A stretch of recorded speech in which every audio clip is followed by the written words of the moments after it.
then the punish you say speak.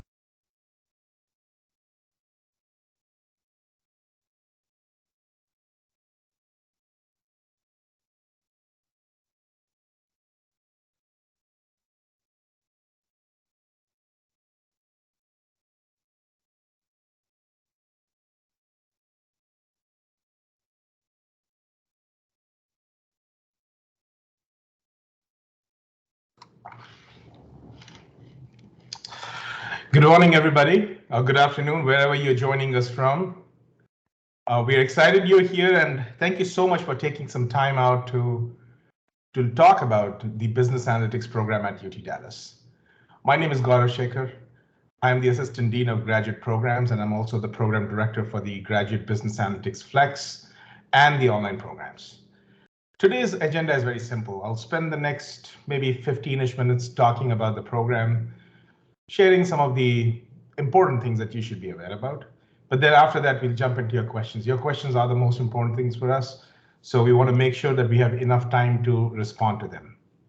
Now, one particular method that we have found useful is that if you put your questions in the chat, it's easy for us to keep track of what questions they are, and we will cover them. So what I would recommend is, as soon as you have a question, just put that into the chat. If a similar question already is being asked, we will answer it, but don't worry. Put your question. We will go through all the questions by the end of this webinar, which will last for another 45-ish minutes or so. All right, so straight away jumping into this, the Business Analytics program at the Jindal School of Management. Even before we talk about Business Analytics as a degree program with us, I think as a person who's wanting to seek a master's degree in this, I think you should ask a question that why business analytics? To be honest, if you look at the different options that are available, not just with us, but anywhere, there are so many different business programs. There are so many different degree programs. So what is business analytics doing that is different from all of them, and why you should pursue it? I think that's a very important question for you to ask. To answer that question, we'll have to do a little bit of digging here. And I'll probably have to take you a little back into maybe the 70s. So one of the greatest achievements of 70s, of course, there was a tech revolution going on. Computers got into homes, computers got into small and medium enterprises, and that was a big change. Because with those computers getting there, now everybody wanted to harness the power of computing. And one thing that we know is any computer application that is built to manage data.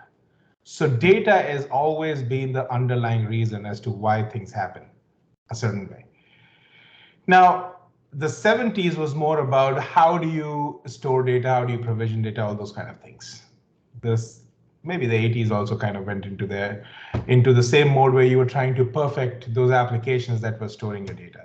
Databases came out, and some great products that we use today were in their infancy in the 70s and the 80s. When the 90s came in, the question was, okay, we've had about 20, 25 years worth of data, and we are sitting on heaps of it. So what should we do? And that's where some of the leaders in the market said that we need to really analyze what this data can do. And that's where they started looking at different ways of provisioning that data, forecasting numbers in the future, and also looking at what were the hits or misses in the past. Because see, data is giving you actual information. It is the truth, numbers don't lie. So it's right in front of you.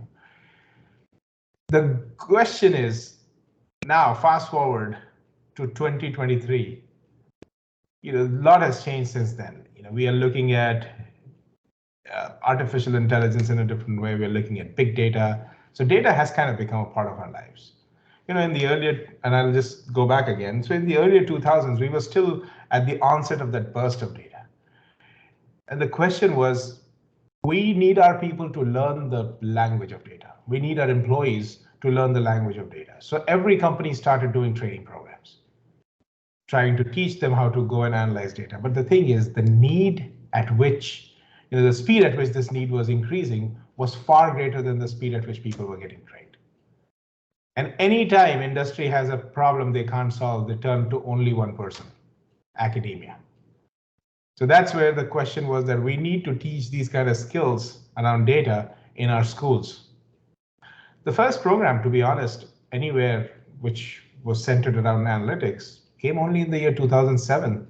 So if you think from that perspective, it hasn't been too long that, analytics was actually a major. Next 5-10 years, a lot of top institutions, they started their own analytics programs. And that's where in 2014, business analytics came at UT Dallas as well. Right now, we are the largest in the country and potentially the largest in the world in terms of an on-campus program experience. And not just that, we're also the program that has the most number of course offerings. We'll look into that in a few seconds. So the idea here is, and I want you to ask this question to yourself, not get pressured by what others are doing or what my friends are doing or what my colleagues are telling me or what my mentors are telling me. Ask yourself, is this a skill that you need? And look around yourself what's happening. What's the impact of data? How much of analytics is happening? What the future looks like? We're talking about generative AI, we're talking about ChatGPT and things like that. The underlying frameworks is what this analytics program will teach you. So it's an exciting opportunity, to be honest, to be starting this program. And professionals all over the place need this. Whether you are in financial sectors, you're in real estate, you're in oil and natural gas, all the traditional non-tech sectors, non-CS IT sectors that you were thinking about are also leaning on it. I mean, today, when you go buy a house and you look at websites like Zillow and all, they have predictive capabilities. They have prescriptive capabilities. And that is all because there's analytics that they can use. But there is another major thing that's happening right now, which you should be aware about. See, first of all, it's a very specialized skill to know about analytics. But at the same time, there is a major dearth of qualified professionals. The underlying word here is qualified. Just because you know how to create a chart doesn't make you an analytics professional. This is something that we tell companies day in and day out. And they realize it. Because unfortunately, analytics is not just about creating one bar chart or pie chart or making a report and that, yeah, we are so analytics driven. You're not. And they are starting to realize that. And that is where a person like yourself who's thinking of getting a degree in business analytics becomes extremely valuable. I wanted you guys to know about this was because a lot of times we look at a degree program only from an academic perspective, but not from a need perspective in the industry. And right now, this is not only the hottest program, but it also is a program that has the longest life. Whether you are an intern or you are a CEO, you need analytics knowledge. So that is some of the top drivers that can help you become more successful if you pursue this degree. For us, flexibility, engagement, and focusing on outcomes is important. Flexibility because we want to make sure you decide what courses you want to take, how you want to create your experience in the business analytics program here. We want you to decide what courses you want to take, in what sequence you want to take, when you want to take them, what time of the day you want to take them. All that flexibility is provided to you. Engagement also is important because what you're doing in the classroom, you're doing a lot of things outside of it as well.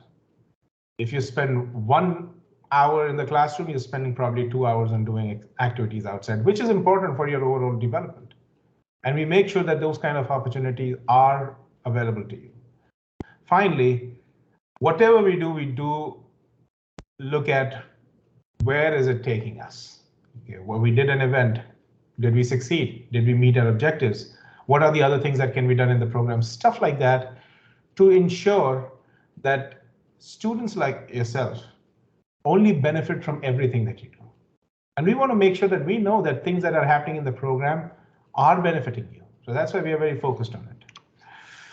All right, talking about the program, it's a 36 credit program.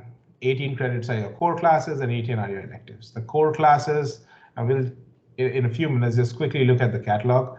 But the electives, that's half of the program, you can take from 10 different tracks: accounting, cybersecurity, data engineering, data science, decision and operations, finance, supply chain, healthcare. social media marketing, enterprise system. You think about it, it's there.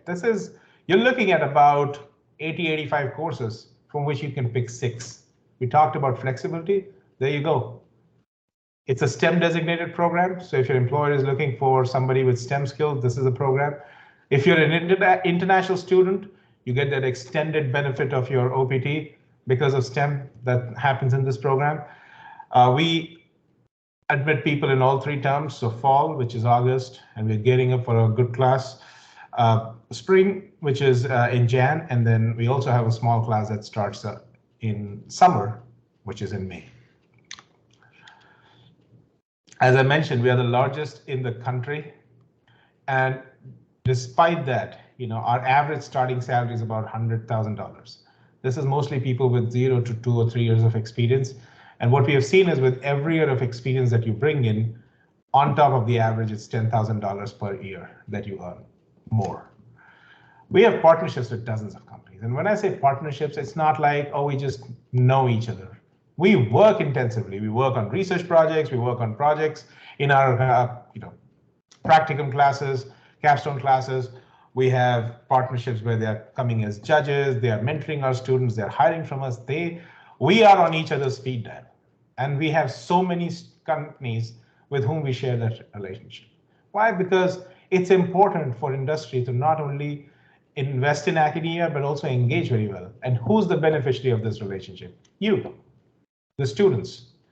And we see that in our internships as well. Our students get to work on a lot of different types of internships throughout the year. More than 600 of them are pursued every year. And what we've seen is that the average pay for an intern is about $30 an hour. Now, if you think about the pay that you get as an intern versus a full-time employee, the ratio that we have seen is about 1:2. So this is in line. If you earn $1 as an intern, you earn $2 as a full-timer. So an average pay of $30 an hour for an intern equates to about $60,000 a year, which is okay because if you look at the full-time side of it, it's $100,000 to $120,000, and it's totally in line with what the ratios are of this. And a lot of our interns get converted into full-time roles in the very same organization. The business analytics program has 3 different flavors. So Flex program that we are talking about today has all the 10 tracks. You can choose courses from all of the 10 tracks. Most of the courses are face-to-face, and as about 15-20% are online as well, if you want an online flavor. They're all self-paced, so you decide how many courses you need to take, when you want to take it, etc. And the program is state-funded. What does it mean? It means that if you take more credits in a semester, your per credit hour rate goes down. In fact, there's a tuition cap at 12 credits, which means anything that you take beyond 12 credits, and the max you can take is 18. So 13, 14, 15, 16, 17, 18, those credits are free. There's no tuition for that. If you become a TA in the program, and let's say you're an out-of-state student or an international student, your tuition goes from an out-of-state student and it becomes in-state. So that's like 50% of savings there. That's the benefit of being in a state-funded program. We also have 2 other programs that are self-funded, Cohort and Online. Cohort has 2 of the 10 tracks, which is data science and accounting analytics. I mean, Flex also has it, but Cohort focuses on those 2. Most of the classes there also are face-to-face. They're also self-funded, self-paced, but at the same time, we have an online program where 100% of the classes are online. So if you're a working professional or somebody looking for a totally 100% online experience, that's the thing. The good thing is the 3 programs don't, you get the same degree at the end of the day. We do have scholarships for our programs. For the Flex program, you'll have to specifically apply for a scholarship after your application is sent in separately. There are GRE and GMAT waivers available, and we'll talk about that in a moment because I want to talk about the application requirements here.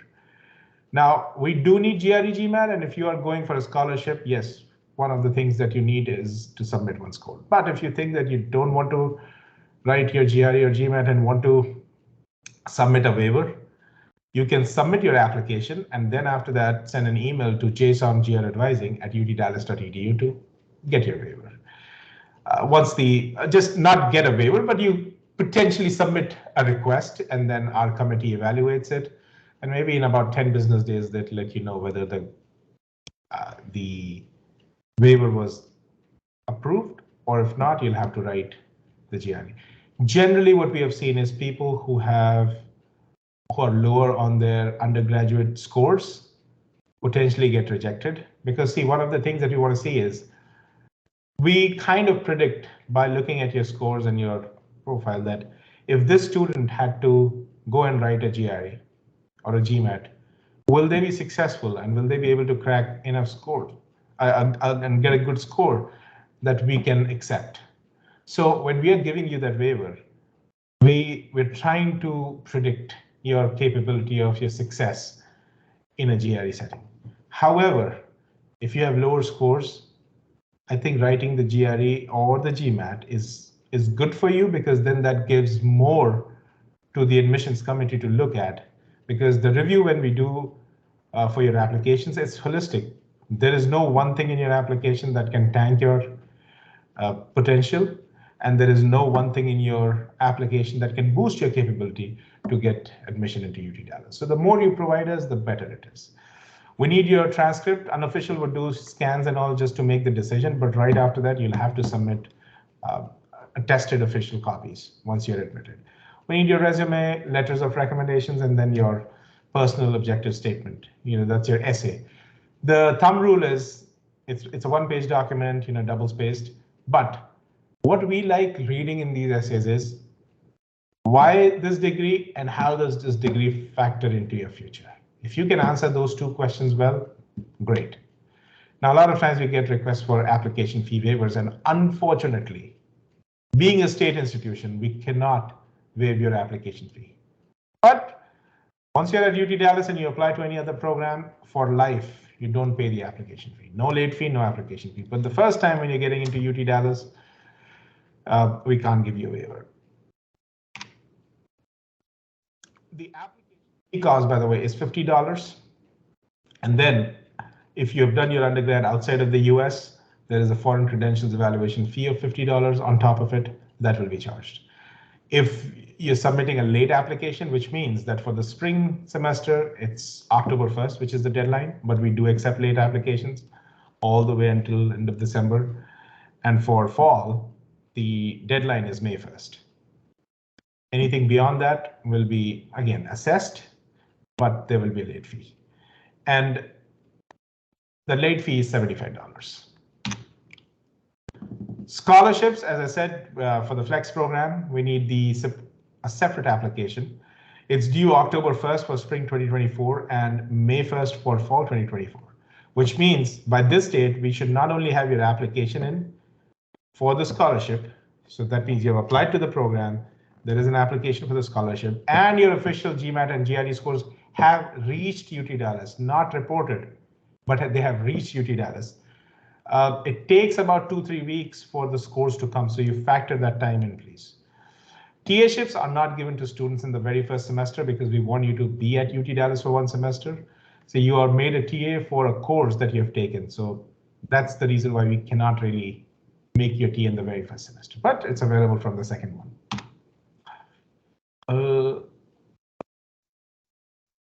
This is a slight typo here, and I will quickly fix that. So this is 2023 data. Okay, about 300 companies that worked, where our students worked, and then most of them, as you see, were full-time internships, which means they worked at least 21 hours a week. The average salary was about $28, and the highest was about $71. The sectors in which our students work, the companies that have hired, again, Amazon, Spring ML, USA, Copart are some of our top employers, and they have been our regular employers as well for years and years that we are hiring our students. The sectors that you see for a business analytics student, it's not just, or the titles that they go through, it's not just, just data analysts, data engineers, some of them are software developers, data analytics intern, business intelligence, business analyst, all sorts of titles. Do check out our LinkedIn stories. Our students are required to post them for their internships, but students talk about all sorts of things on LinkedIn. These are fresh personal accounts of what they're doing in the program, in their internships. And it's a good way for you to see what these internships are like. Hashtag UTD-MSBA is the hashtag that you should be searching on, and then just check out the content section on LinkedIn.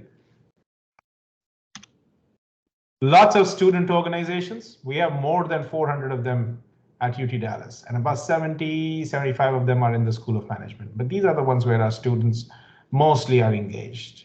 SAP Users Group, Salesforce, Project Management Club, Envision, Intelligence Analytics Society, Women in Technology, Toastmasters, Big Data Club, Marketing Analytics Club, you name it, it's there. And guess what? If it's not there, you can also create one. This is the best part, that you get bonus certificates, and these are kind of micro degrees that are carved out of the same program. So let's say I'll talk about the Applied Machine Learning certificate. Complete 4 courses which are geared towards machine learning, and you get the certificate. By itself, depending on your residency, these programs can cost you anywhere between $12,000 to $20,000. And just by taking those courses, you not only get credit towards the certificate, you also get credit towards your degree. So you end up getting a certificate worth almost $20,000 for free. And you don't have to take those classes 2 times. You don't have to pay the tuition 2 times. It applies to multiple programs. This is a great way through which you can earn a specialization at UTD. And there are multiple certificates: business intelligence, data mining, cybersecurity, enterprise systems, healthcare. These are some of our information systems related certificates, but there are others as well in the university. But yes, these are our contact details, email addresses, phone numbers. We get a lot of emails from you, but if you've not connected and you want to ask questions, feel free. This is the way to do this, and we're very quick on our responses. So don't worry, you will get your response pretty quickly. Before I move on to your questions, I quickly want to show you the catalog page so that you know how to go about looking for courses. We talked about the electives, but I just want to touch on the core courses. Now, in any organization that you go, you will be asked 3 questions. What happened? What will happen? And what do you recommend? And maybe a 4th question comes in, that is this making economic sense? What happened? Advanced statistics. What will happen? Predictive analytics. What do you recommend? Prescriptive analytics. Does it make economic sense? Econometrics. We teach you databases. We also teach you a foundational modeling class as well. So any student who goes out of the MSBA program has a very solid foundation in analytics. These core classes are something that every student has to take. But then, apart from that, you can see we have several options under each track. Like our data science and data engineering tracks happen to be our most popular ones, but students take courses from all over the place: accounting, marketing, social media, depending on what your preference is, to be honest. Okay, I'm going to stop sharing for a moment and let's get into your chat, because I do see a lot of questions coming in. And thank you for putting those questions. Okay. So this is from Amit. How many credits can be taken online in a semester? Does it differ from incoming versus enrolled, second, beyond? Amit, good question. For a full-time student, again, if you're an international student, there are limitations. If you're a domestic student, there are no limitations. So domestic students can take as many online courses as they can. But for international students, you are required to be enrolled in at least 9 credits. Out of that, 6 of them should be face-to-face. So you can take, out of 9, you can take 1 online course. Out of 12 credits, you can take 2 online courses. It can differ from semester to semester. For example, if you're doing an internship and you have applied for reduced course load, they might let you take more than 1 online course. But to be honest, everybody is kind of governed by the same scale here, that you have to technically be a full-time student, especially if you're an online student, an international student. Domestic students, you can take 1 course a semester for as many semesters as you want, and it can be online. So for international, are you trying to say that 6 credits is Face to face. Face to face, and then everything else can be online. Yes. Okay. All right. Yeah. Okay. Thank you. There also you have limitations because, see, to be honest, the way USCIS puts it is they say a student who's on an F1 visa requires to be in the classroom. Okay, so it's not like that you can take 4 classes online and just 6 of them face to face. And these things change over a period of time. What the best way to know about this is ISSO has orientations all the time. And when you come in, if you're a new student that's coming in, they will have their orientation. They will talk about what your credits is. As of now, at least 6 should be out of the 9 should be face to face. Okay, got it. Folks, Thank you. In the interest of time, what we'll do is just put your question in the chat and we will make sure that your question is covered. Okay, because sometimes when you ask questions, it might take a different direction and you may not be able to cover all the things that you're putting in the chat. Syed Raza, I submitted my waiver request for 6359 like last week. I need to speed up the process to finalize my schedule due to a lot of stuff. What is your suggestion? Can I reach out to instructors teaching the course? If it's a waiver request, instructors cannot really waive it. It is the advising office that helps with the entire process. Now we do engage, like it comes to me, it comes to from me. If I need a second opinion, it is sent to our instructors, but you need to only be in touch with the advising office for this and not individual instructors. Whatever you have sent to advising, just forward it to me and I will see if there is a way to speed it up. Krishna, can you please explain about health insurance waiver? Sure. So UT Dallas has certain guidelines in terms of what kind of health insurance they accept. And that is listed on their health insurance website. Either you buy UT Dallas's insurance or you can buy something of your own that has the same coverage. If you can show the same coverage that UT Dallas requires, you can submit a waiver and they will let you waive it off. It's about $1,400 at UT Dallas. You might get something cheaper outside, but please, one of the things that you should be careful about is sometimes those coverages look alike from the point of view that it might say you have $20,000 of coverage for XYZ, whatever it is. We know for a fact that what UT Dallas provides to you is a top of the line insurance. You don't want to be in a position where you saved your money, but then the services of your service provider is so bad that you're struggling trying to get reimbursements or you're trying to use your insurance somewhere. So be wary of that. Sometimes we end up saving just a very tiny amount of money. And unfortunately, if we have to use our health insurance, again, the best thing is we never get to use our health insurance. That's the best case scenario. People say that those providers are unable to provide the same level of service that maybe people could have received at UT Dallas. So make a very conscious decision. But yes, the thumb rule is if you can show the same coverage as UTD, you can submit a health insurance waiver. The details are available on our student health insurance website. If you just type health insurance waiver UT Dallas, the first link is what the waiver form is. Venkatesh, is it possible to finish the course within a year? Absolutely, 12 months, you can do this. You can take 18 credits in a semester, 18, and then you do an internship. Technically, if you're an international student, you'll have to do the professional development in the very first semester, and that's why it goes into the third semester, which is like the full 12 months. Can be done, but do we recommend? Not really. It will be a lot of courses, will leave you absolutely no time to spend time outside of the classes trying to look for jobs, etc. That will be a problem. But have people done it in the past? They have, so it can be done. Swati, I received an email stating my fees is due on 26th of July, but the portal shows due date of 31st August. Could you clarify? Okay, for that answer, I'm going to put this.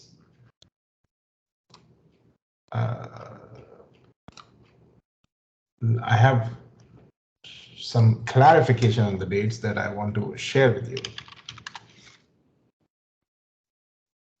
Just a moment.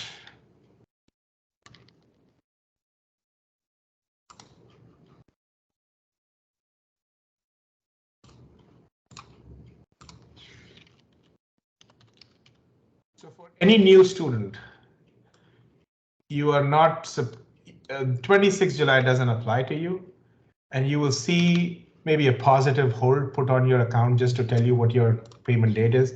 Easy Pay sometimes is updated, but what the registrar, the bursar does is they put that hold in your, and it's a positive hold, by the way, it doesn't affect anything, just to tell you what your deadlines are.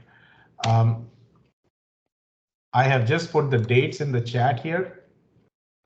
This is for everybody, even if you have anybody who's continuing here, a continuing student can also see.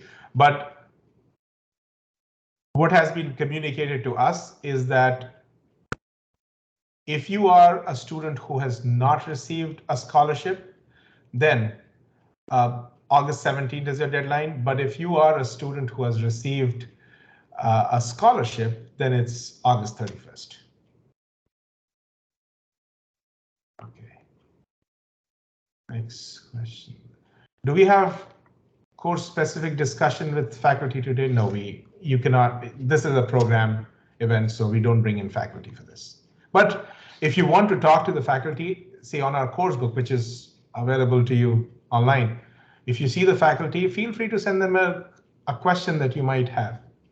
So if you're a new student, don't send them questions about becoming a TA because that's not possible. Plus, faculties don't hire TAs. But if you have questions about the course or something, feel free. That's a good way to connect with them. Okay. Sadat. So during my application, I was asked to submit 2 letters of recommendation, which I did. However, in the presentation, it was meant to 3, need clarity. If you have done 2, that's fine. You know, the recommendation is 3, but we have been accepting 2. Another thing is, just as a general rule, if you miss out on anything in your application, the advising team or the admissions team will reach out to you to just let you know what is missing. So do keep an eye on your emails. What is the total number of intakes for an academic year for the MSBA program? Now, this depends on semester to semester. Generally, our fall semester is our largest, where we have anywhere between 300 to 500 students. This is across the last 5 years, that's what we have seen. Spring is slightly smaller. We get about 250 of them, and then summer is even smaller. About 20-30 students join us in summer. Should we wait for admission results to apply for scholarships, or we apply for it under while the application is still under review? Well, it makes sense to only apply when you get an admission. One of the things is, if you're not admitted, your scholarship application will not be evaluated. However, if you have submitted your application, which is closer to the deadline, don't wait for the admission decision to come, just submit your application. But remember, until your admission is processed, the committee is not going to look at your scholarship application.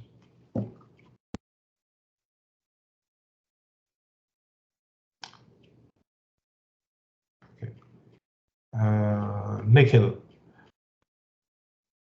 can you please provide an approximate cost for the 2-year course? Does the tuition include health insurance? Could you guide me how to apply for scholarships? Okay. So it's a 3-part question. Number 1, the course approximate cost, and we're going to put the link to a webinar that I did a few months ago where I explain all the costs that you will incur in details. Okay, so you will have that link. That's a financial planning webinar that we did. But the key things to remember is, see, your tuition can oscillate between $40,000 to $65,000. It depends on a lot of things. It depends on the number of credits you take. As I said, the more credits you take, the per credit hour rate goes down in a semester. It depends on scholarship, because if the scholarship results into a tuition waiver, that's one thing. The third thing is something like, let's say, you are a TA. A TA also gets tuition benefits. So there are lots of factors there that can determine what your cost is. But based on the best case scenario to the worst case, it's a $40,000 to $65,000. Now, it doesn't include your health insurance. Health insurance for the long semesters, which is fall and spring, is about $1,400, and for summer is about $580, $590. On top of it, the other expenses, you might have course-related expenses. I would not say that they will cost you more than $1,000 across all your courses that you take. And then your living expenses.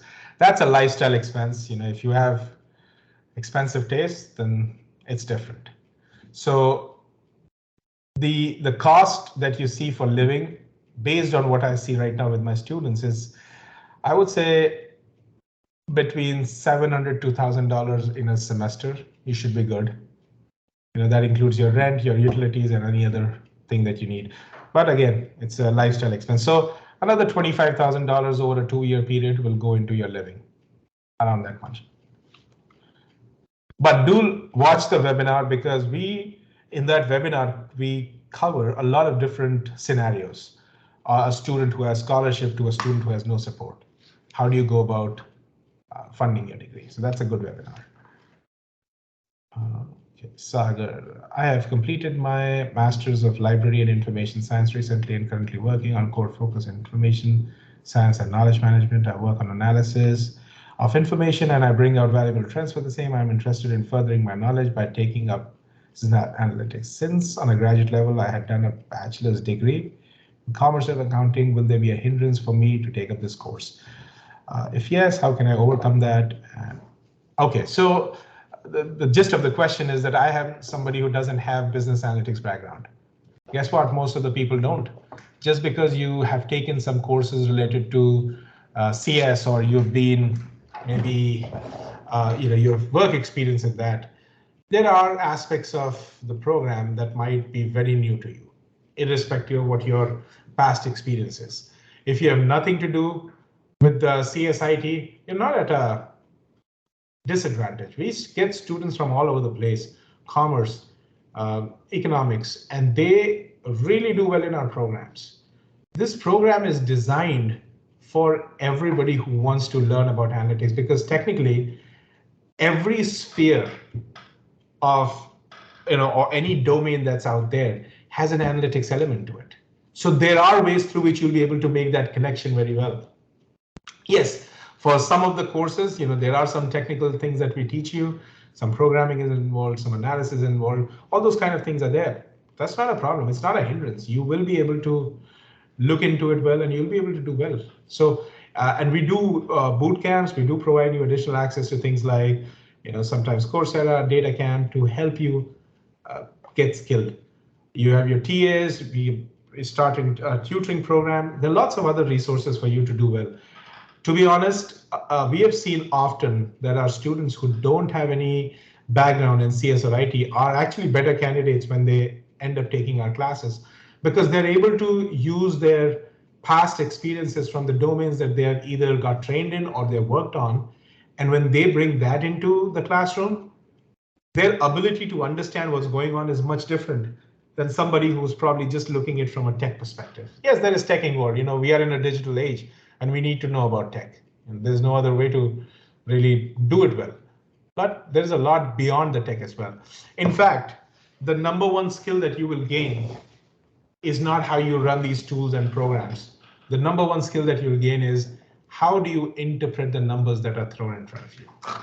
And I think that should be that will be the most valuable thing you'll take out of this program, because that's the need out there. People don't really know how to interpret things. Yes, we can use tools and all, but what the heck is the interpretation of what came out? Okay, how much GRE score is considered good enough to get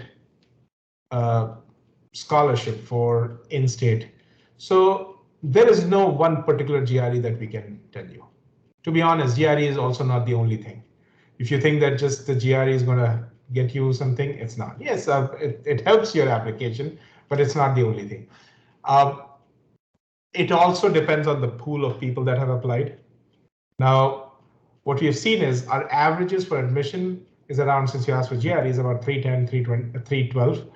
And our scholarship recipients are, the ones who get it are more than our averages. So that can give you some reference point, but there's no number that we can put our fingers on and say, well, this will help you.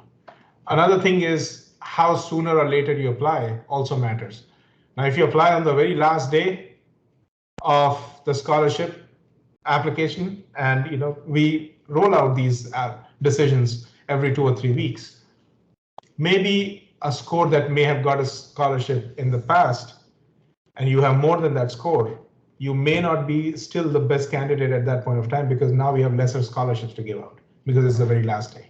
So timing also matters. There are a lot of factors that go into deciding who gets our scholarship. But I hope this helps you in understanding how we do stuff around scholarships. Is GMAT, GRE compulsory even though I have excellent grades? Yes, we need that because we also need, and see, GRE GMAT has a benefit as well.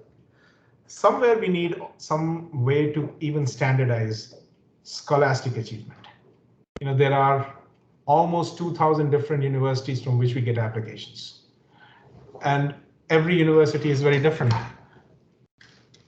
Yes, we can use your grades to make some determination of your candidacy, but then a GRE or GMAT score helps us, give that common ground when you're looking at your scholastic performance to an extent.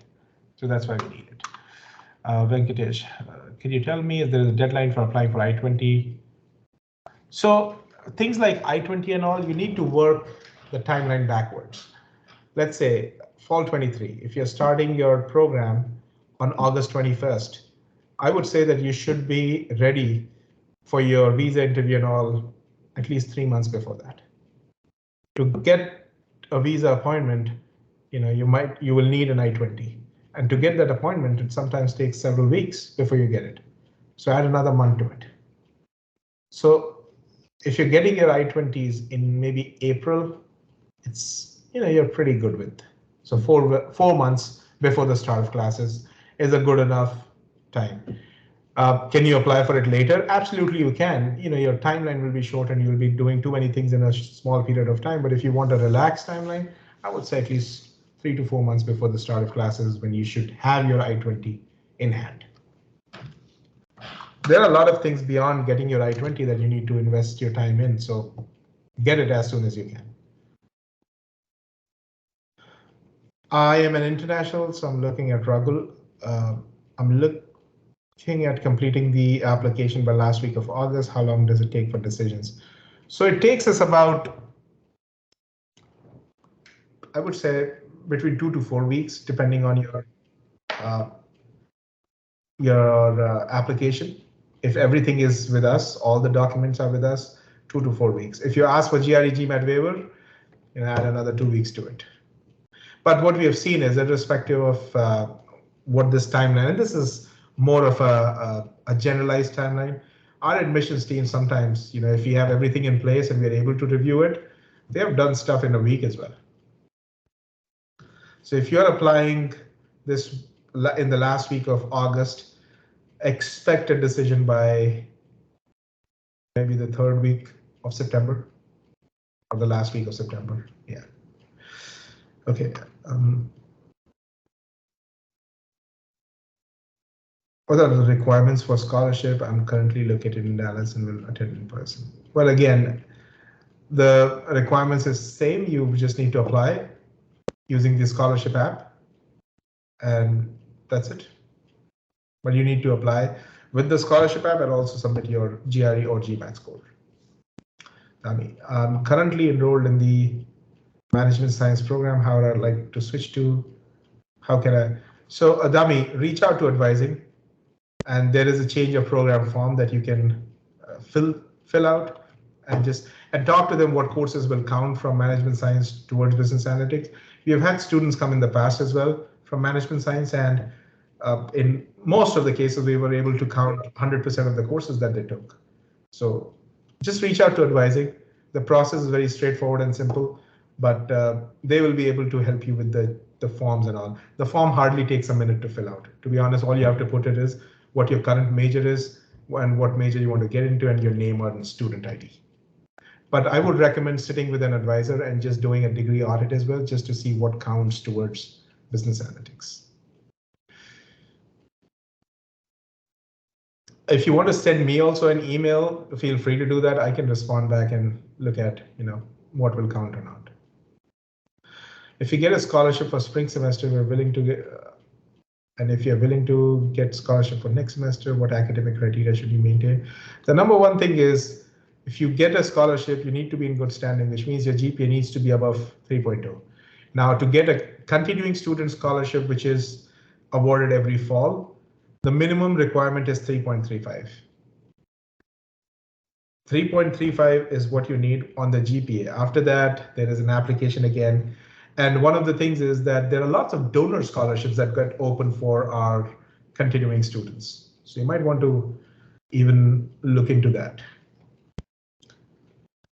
And those donor scholarships, it's the same application. You don't have to apply differently. Through the same application, you apply to all the donor scholarships also. Do we need to take TB test 1 week in advance of the ISS orientation? Well, depending on the time slots that are available, you need to book an appointment to do that. You can take the TB test and without the results also, you're okay to attend the ISS orientation. I don't think so that they have mandated that you must complete your TB test before you attend ISS orientation.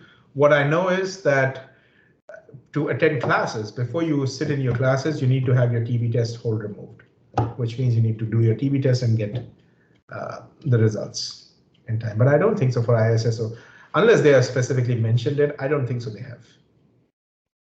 Okay. All right, we are in the last 5 minutes, so I will make sure that we do cover all this. So Aladdin, okay. I enrolled for Spring 24 and submitted my application almost 2 months ago. I haven't received a response on my waiver. Is there a process or is it only for international students? Well, Aladdin, I'll answer the second part first. Yes, there is a scholarship that is there for everybody. There is no scholarship for international students versus domestic students.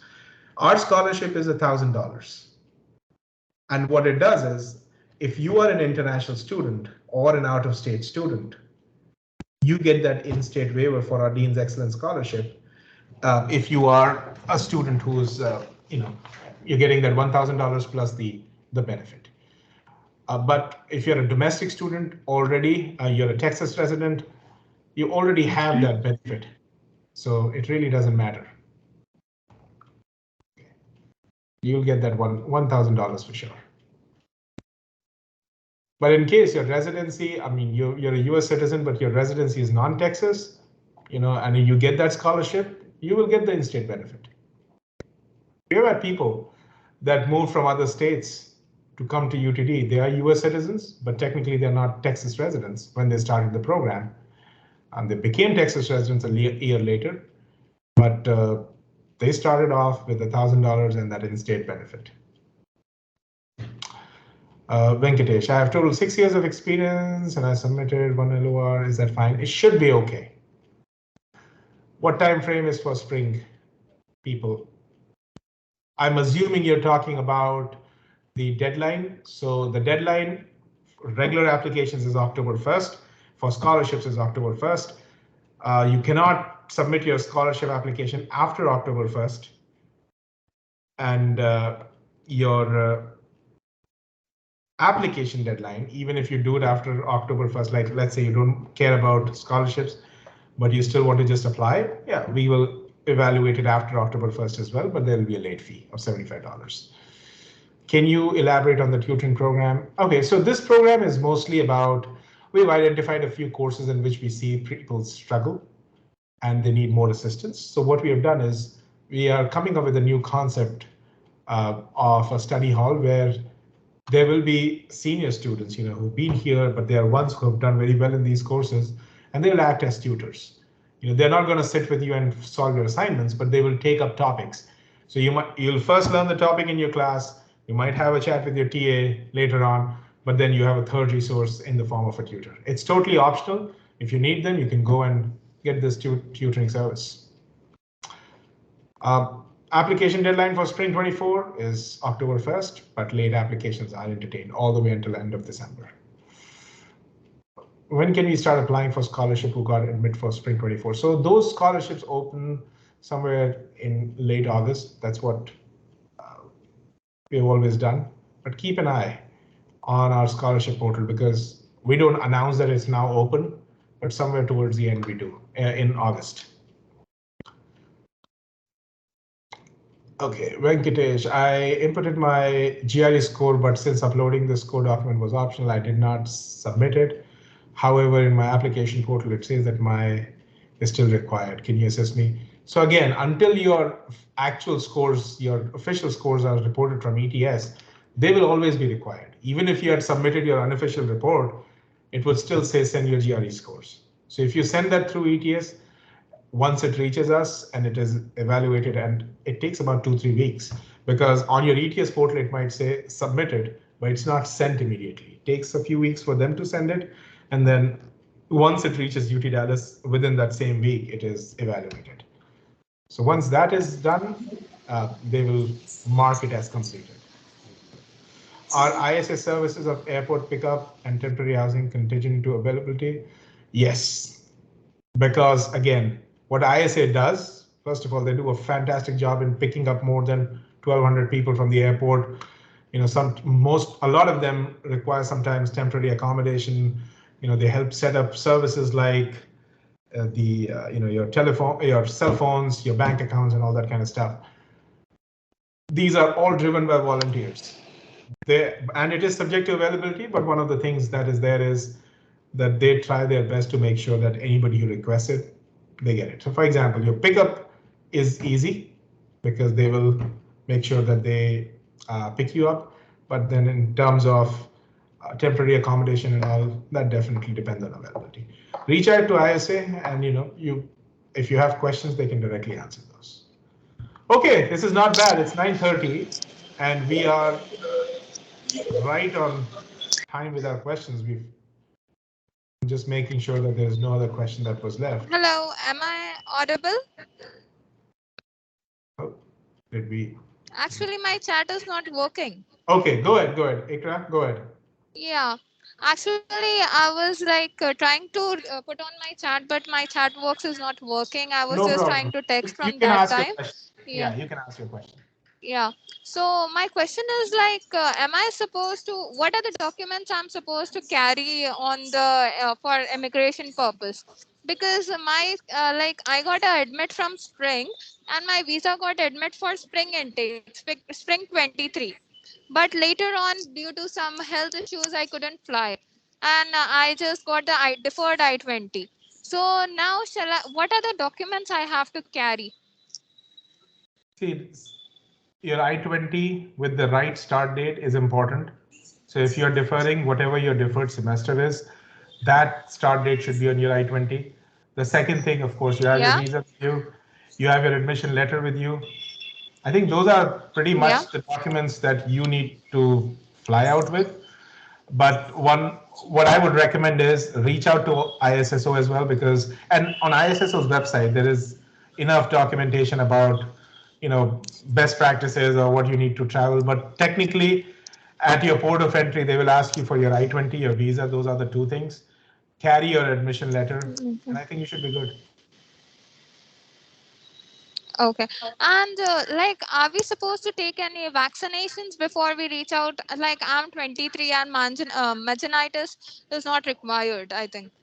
Yes, Am it I is not supposed to take it? No, no, no. If you are below the age of 22 on day one of your classes, that's only the meningitis vaccine. Others, you know, like COVID and all, UTD doesn't mandate it. It's recommended, but there is no mandate. However, do check with your flights because sometimes airlines have requirements of what vaccinations need to be taken. I would always recommend people to check with their flights, their airline provider, whosoever it is, because they are the most updated people in terms of what's required to travel. But UT Dallas, apart from the meningitis one, they don't. Your TB test, again, has to be done on campus or at an affiliated center of the campus. You don't do your TB test in your own country. So apart from that, we don't. However, it's, you know, I would still recommend, our health center is pretty active on their email. You want to drop a one-line question if there is anything that you need to be vaccinated other than meningitis, which in your case, as you mentioned, you don't need it, but you know, you can just double check with them. But as for Okay. what we know right now, there isn't any other requirement. Okay. Thank you. Thank you so much for clearing me out. Okay. Okay. I think we got a question here. Once Once I got admit, only I need to submit my original ETS. Well, here is the thing. If you say that your score is A and B, we need some proof. So at least have your unofficial score sent to us so that we can put that as part of our your application packet when we review your application. But once you're admitted, at that point of time, definitely you'll have to send your official scores. We need some proof that what you have put on your application is true. So that's where unofficial reports also work out. Is there any sports clubs? Oh, we have lots of clubs. In fact, it was only this week that we were told that UT Dallas is now moving to the NCAA Division II, which is a step up for us. We're still not a top tier sports school because we are a very focused research institution, but we do have a lot of clubs. In fact, in the program, our students play all sorts of things. We have a fun committee that, we recently completed a cricket tournament and they're already talking about snooker, badminton, chess. So yeah, there are lots of things that are out there that you can do. We have an official, and for some of these sports, we do have official student organizations that you can be a part of. Any particular website for scholarships? Yes. So if I'll just put that, we'll get that link put in the scholarship application page. Yes. Thank you, Siri. All right. In the interest of time, we'll just take this last question. The recording will be provided to you. So, and again, if you have questions beyond this session, of course, you can always email us. Instructions on how to submit an unofficial score. So what you can do is you can upload your unofficial report, that PDF, through the admissions documents folder in your Orion. That's one way to do that. If not, you can send your application number and that document to jsom@utdallas.edu, and they will upload it as well. Okay. Well, again, thank you everybody for joining us. Very excited. Of course, great questions that you asked, but we are very excited by the prospect that you. Hello. Good evening. Yes. We can hear you.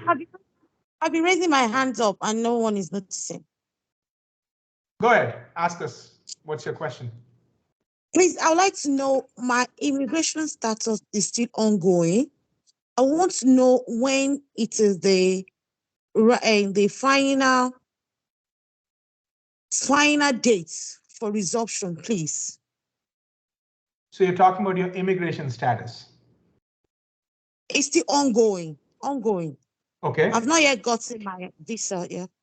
Okay, and you're going for your F1 visa? Is that what it is? Yes. Okay, and do you have an admit with us? Not yet. Okay. I want to know when is the final date for resumption.